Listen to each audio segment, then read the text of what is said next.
My name is Angelica Campos, Outreach Specialist with the Ring of Democracy.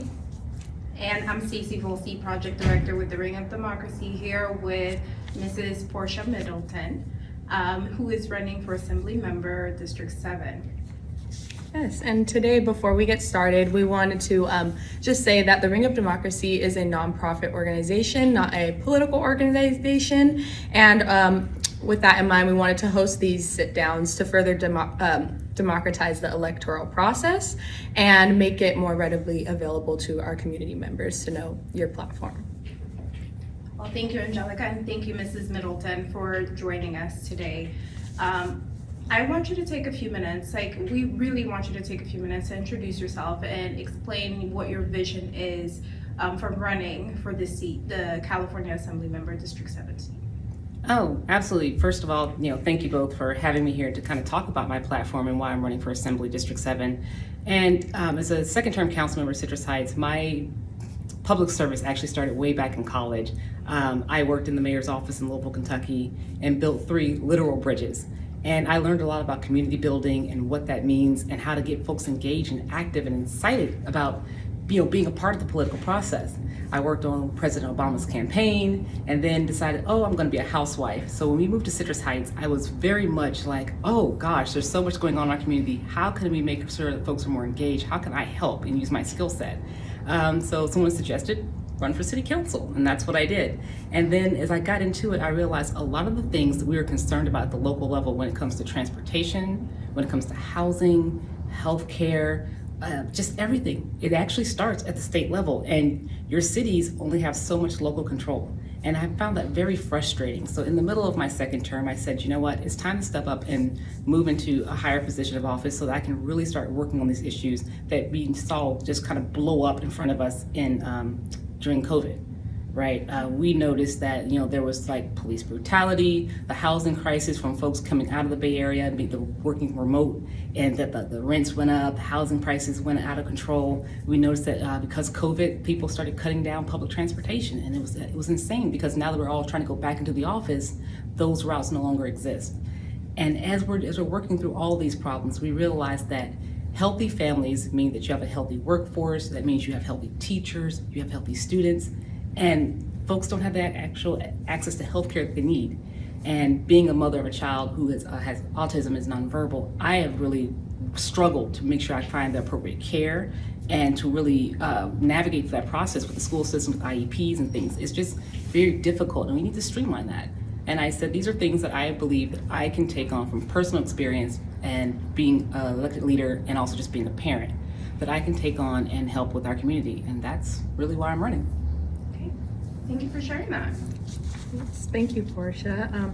So another question I had, can you provide me more details on your experiences as the first African-American woman elected to serve on the Citrus Heights City Council and the city's first African-American mayor as well? That was a tremendous responsibility. The best part of it was that our youth looked up to me and they were like, you know what, I realized that government represents me. And I didn't even know this was something that people could do. And I was like, anyone can do this, and you're smart to do it, just do the hard work. The hardest part is when you have to deal with things when it comes to hyper-politicized issues, when it comes to public safety, when it comes to just building affordable housing. We built the first affordable housing project in Citrus Heights, 100% affordable with wraparound services. And folks did not want that in the community. They didn't understand that this housing was actually serving 42 families, getting them off the street, getting their kids into schools, and really helping them have a new start at life. These are single mothers and fathers. That's a tremendous responsibility when you're the sole person.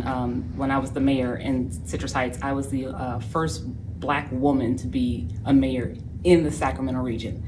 And when people look at you and they're like, okay, well, how do you feel about anti-Asian hate? How do you feel about this? How do you feel about that? And you're basically speaking for everyone, for your entire community. And that was a lot, but I was able to navigate it. That's great. Appreciate you sharing that with us. Thank you. Now, how do you feel these experiences specifically prepared you for the District 7 Assembly Member seat? I got a variety of viewpoints from folks. Sitting on regional boards, I learned a lot about what's going on throughout the entire Sacramento region. And it helped me to understand, how do we address these differences? How do you build bridges with folks? And when I did that, it really opened my eyes to, there's no one way to solve a problem, and you have to work across the party lines. You have to work with different, folks. We're not worried about wildfires in our area, but as the president of the Sacramento Valley Division of the League of Cities, I have people up in Northern California who are worried about wildfires, and I have to get educated about that. And that prepared me to run for assembly, because now I understand this wide breadth of things are going on throughout the entire state of California, just because of my experience on different regional boards. Thank you. And I know you talked a little bit about, the first affordable housing project in City of Citrus Heights. And, on that topic, with your experiences related to homelessness and housing affordability, what strategies have you learned to be effective in reducing homelessness, and what will you do in your role as the Assembly District 7 council member? What I will be doing, our focus will be housing first, using that model. We know it works. And we also know that we need to have more wraparound services, more mental health services. So we're going to work on trying to make sure we expand that, getting counties and local jurisdictions to really work together and providing them with the resources. We can't, just throw out this kind of blanket statement of, we have to build this more affordable housing, but not take away some of the red lines and roadblocks that are keeping them from being able to do that. Being as a governor's appointee to the California Housing Partnership Board, I've seen statewide, how do we do that? How do we effectively work with other jurisdictions and other organizations to get that work done? And I'm prepared day one, when elected, to do that. And it's really exciting, because we know the work can be done. You just have to have this very much wider perspective in order to look at it. Thank you. Now, regarding your investment of $460,000 in community-based organizations, can you provide insight into the type of organizations supported and the positive outcomes that resulted from these investments?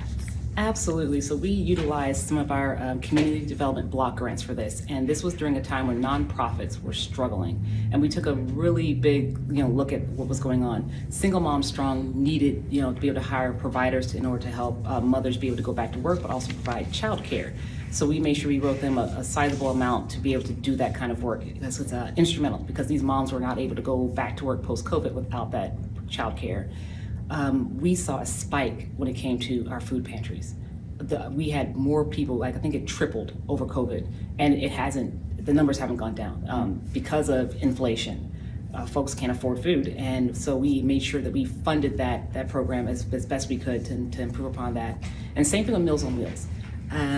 It's one of the things where we're looking at what our community needs, and we know that it comes down to reliable transportation, it comes to food security, and it comes down to housing. And so we also have our housing development kind of grants. We use some of that money to actually sell lots on Sayonara Drive back to Habitat for Humanity, so they could build some, I think it's 24 units, and for families to be able to come and own property in Citrus Heights. And that's how you build upon that affordable housing piece there. We know that we have to reinvest in our community where we can, because if we don't, it's going to continue to deteriorate, and we're just not going to see the results we want to see.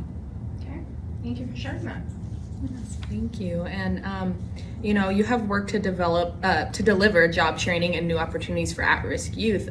What specific strategies do you envision implementing in the future to further enhance job training and create new opportunities for vulnerable youth? We have to really start expanding. So the programs that I initially worked with were just with the building trades, getting the carpenters to come out to the Sacramento Regional Conservation Corps and getting them to train our youth beyond their OSHA certifications. And that worked out really well. But now we're looking at, with AI and ChatGPT and all this emerging technologies, our youth are poised, in all honesty, to be able to take advantage of that, but we have to give them pathways to do that. So trying to explore where at the community college level that we can kind of implement these kind of programs to have them come straight out of, with an associate and be able to work in a field where technology is booming, they can have a really good paying job, and be able to afford and to live in the Sacramento region is a higher priority for me. All right, so I actually have a two-part question for you. Oh boy. So, if looking ahead, there's not only a lack of transportation concern, but a transportation infrastructure concern.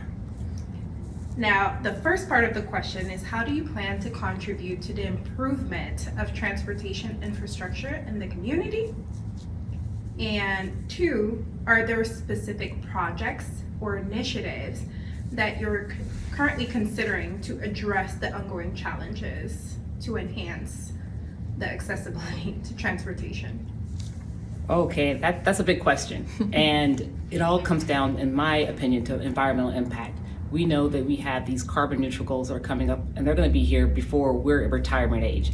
And so building into that infrastructure, when we're starting to build do new developments, when we dig up something, we need to put down fiber, we need to put down electrical, and so that we can have charging stations throughout our communities, because that's going to be the big thing there. There is going to come a point in time, we don't see at this point, where electric vehicles will become affordable for working class households. And we need to be prepared for that. We're not. We don't have the infrastructure, and we have to start investing in that. And that means leaning into our partners like SMUD to figure out how do we get it done, how do we make sure that we are making sure we're reducing our carbon emissions and moving forward in a way that's going to be environmentally friendly and sustainable. And that's going to be a big policy lift that's going to take some folks who know a lot more about it than I do, but that's where we have a lot of experts in California with California Air Resources Board and other folks that I'll be working with once I'm in the assembly. Thank you. Yes. So another question I had is, looking ahead, what are your top priorities or goals if you are elected for the Assembly District 7 seat? I always love this question because you're asking me to dream, and my grandmother always said, if your dreams, she borrowed it from someone else obviously, but if your dreams don't scare you, they're not big enough. And I want to really make sure we're tackling education. And when I say that, I mean making sure we're investing in our schools that may not be getting the amount of funding they need to retain their teachers and to have their students meet their metrics.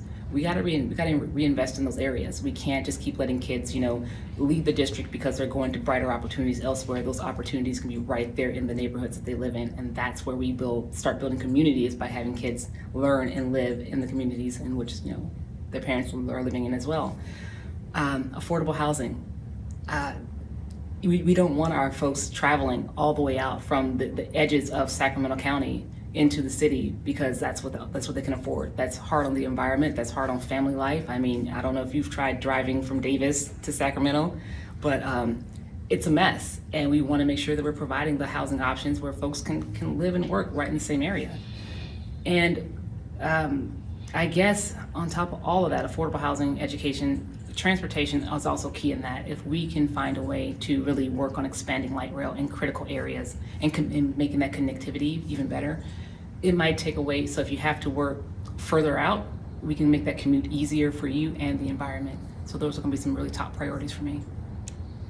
Thank you for sharing. Thank you. And you mentioned affordable housing. Now, are there policies that you plan to implement or work on to ensure that issue, because it's a big issue in Sacramento, is something that your office can tackle or that you can tackle as Assembly member? Absolutely, and we're going to try and focus on. We know that there's folks who have below the average median income who are very, very impoverished, and there's lots of funding that's going towards that. When I say affordable housing, I'm really talking about that workforce affordable housing. Those folks who are maybe 1 or 2 paychecks away from being evicted or not being able to pay their mortgage. Those are the individuals that we need to be kind of focusing on to make sure they have a place where they can live and be able to save and be able to look forward to retirement. We have learned that it is so much easier to keep individuals housed than it is once they're unhoused, trying to put them back, trying to bring them through the system, find the critical pathways to get them back to success. So by investing in our workforce and making sure that they have the appropriate type of housing and the housing they can afford, it's going to be key in order to actually make a dent into what we're seeing in California. Okay. Well, thank you. Thank you so much. And another question that I had is, since the pandemic, many have been struggling to get ahead or stay afloat due to the lack of employment opportunities or economic advancement in the workplace. So how do you plan to create sustainable pathways to the middle class? Sounds like that's something that our Congress folks should be working on. But at the state level, it means that I don't believe that we should be doing this whole push, back into the office. I think that's what's turning a lot of people away. Folks have found that work-life balance that they're really craving, and I think that companies need to meet their workforce where they're at. Folks are just not really interested in going back into the office, and they need to learn to pivot. We did it for 2.5 years without a problem, and that means that we can continue to do it. And does that mean that we have empty buildings? Absolutely. But you know what those empty buildings are? Opportunities to turn it into affordable workforce housing. So. Okay. Well, with that, I'm gonna say thank you so much. And thank you for taking the time to have this conversation with us. Now, I wanna say, please take a minute to let the audience, the community members know why voting for you is important and what you stand for, if you don't mind. Absolutely. I'm asking for folks in District 7 to vote for me, not just because I have a record as a council member, but also because I've done this work and I've done it from a place where it's been productive. It's been a way for me to actually really make meaningful change and help improve the lives of the residents in the district. I grew up in a military background. My father was a retired sergeant major. I grew up the middle child of 9. I have 8 brothers, so that means I'm the only girl. And so I learned how to negotiate early on. And so you have an individual in front of you who is passionate about leadership, passionate about public service, but not only that, with that passion, you have someone who actually has proven results on a track record. And I would appreciate having the honor to be your next assembly member.